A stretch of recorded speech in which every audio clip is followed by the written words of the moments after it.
Sir మామూలుగా ఒక cancer మహమ్మారి ఇవి నా దాకా రాదని చాలామంది అనుకుంటారు. స్క్రీనింగ్కి టెస్టింగ్కి ఫస్ట్ ఆఫ్ ఆల్ తేడా ఏంటి సార్?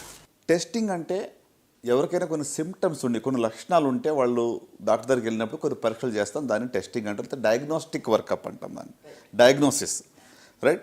అంటే లక్షణాలు లేని వాళ్ళకి చేసేటువంటి టెస్ట్ని స్క్రీనింగ్ అంటాం. నేను అంతా బాగుంది, నాకు ఏమి ఇబ్బంది లేదు, no symptoms at all, hale and healthy అనుకున్న వాళ్ళు చేయించుకునే కొన్ని పరీక్షల్ని స్క్రీనింగ్ టెస్ట్ అంటాం, రైట్? సో కొన్ని లక్షణాలు క్యాన్సర్కి ఉంటాయి. ఆ లక్షణాలు ఎవరైతే వచ్చినప్పుడు డాక్టర్ దగ్గరికి వెళ్ళి పరీక్షలు చేయించుకుంటారో దాన్ని డయాగ్నోస్టిక్ టెస్ట్స్ అంటాం. సో కనుక నేనేమంటానంటే లక్షణాలు వచ్చేదా కూడా వెయిట్ చేయకుండా మనం లక్షణాలు లేనప్పుడే కూడా కొన్ని టెస్టులు చేయించుకుంటే క్యాన్సర్ని మరింత ముందుగా గుర్తించే అవకాశం ఉంది. Right, right. అంటే అర్లీ డిటెక్షన్ సేవ్స్ లైఫ్స్.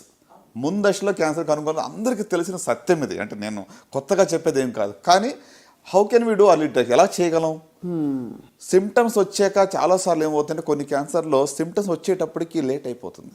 అవును, అప్పుడు కూడా స్టేజ్ దాటిపోయే అవకాశాలు ఉంటాయి. మొన్నే కదా నాకు ప్రారంభమైంది కడుపు నొప్పి, లేకపోతే మొన్నే నాకు వామిటింగ్ వస్తుంది, మొన్నే నాకు ఈ మధ్యనే జస్ట్ 1 monthలో వెయిట్ లాస్ అయిందని అంటూ ఉంటారు.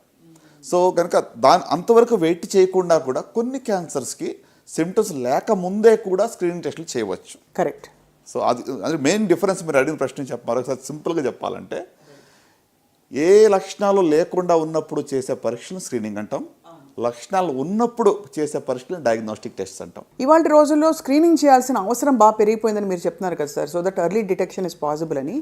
సో ఏ డెమోగ్రఫిక్ ప్రొఫైల్ వారు, లేదు ఏ వయసులో ఉన్నవాళ్ళు, ఎలాంటి వాళ్ళు చేయించుకోవాలి స్క్రీనింగ్? షూర్ అండి. అంటే స్క్రీనింగ్ టెస్ట్ అనేటువంటిది ప్రతి క్యాన్సర్కి కూడా చేయలేం. ఒక 200కి పైగా క్యాన్సర్ రకాలు ఉన్నాయి. సో అన్ని క్యాన్సర్లకి మనం స్క్రీనింగ్ టెస్టులు చేయాలంటే జరగని పని. ప్రతిరోజు కూడా నాకు ఏదో క్యాన్సర్ వస్తే భయంతో బ్రతకాల్సిన అవసరం లేదు. రైట్.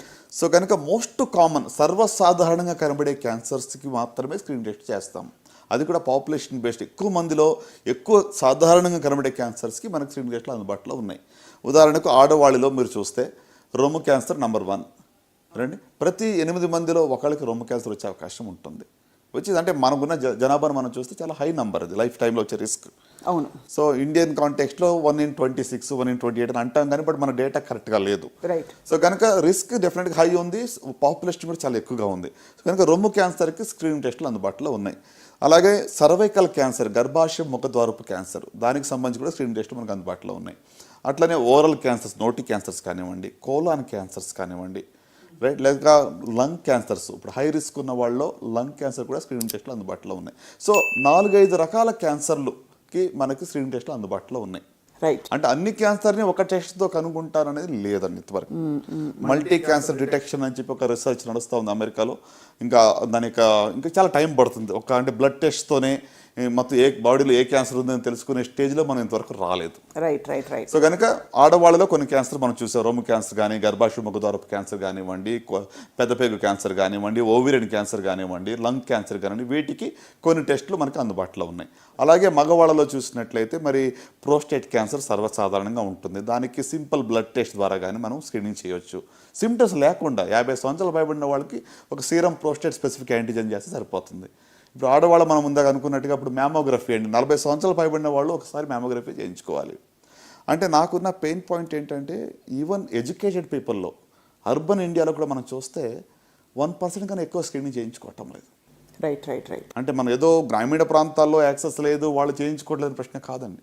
చదువుకున్న వాళ్ళలో కూడాను 40 సంవత్సరాలు పైబడిన వాళ్ళు ఎంతమంది బ్రెస్ట్ క్యాన్సర్ స్క్రీనింగ్ చేయించుకున్నారంటే మన దాకా రాదనుకుంటారు.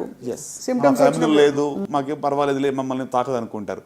సడన్గా ఏమి ఎరగకుండా లంపో లేకుండా ఏదైనా సిమ్టమ్స్తో వెళ్ళినప్పుడు డయాగ్నోస్ అయితే అప్పుడే స్టేజ్ అడ్వాన్స్గా ఉందని తెలుస్తుంది. దెన్ ఎవ్రీబడి షాక్ అనమాట. సో అయితే మొత్తానికైతే వీటన్నిటికీ స్క్రీనింగ్లు available as part of your annual physical. అంతే కదా సార్? ఒక వయసు పైబడిన వాళ్ళు ఎందుకైనా మంచిది చేసుకోవడం మంచిది. కరెక్ట్. అంటే ఏజ్ని బట్టి ఉంటుంది రికమెండేషన్స్. ఇప్పుడు సర్వైకల్ క్యాన్సర్కి 21 years పైబడిన వాళ్ళకి స్క్రీనింగ్ టెస్ట్ మొదలు పెడతాం. వన్స్ ఎవ్రీ 3 years చేస్తే సరిపోతుంది. లేక HPV testing, human papilloma virus testing, అది కూడా వన్స్ ఇన్ 5 years చాలు.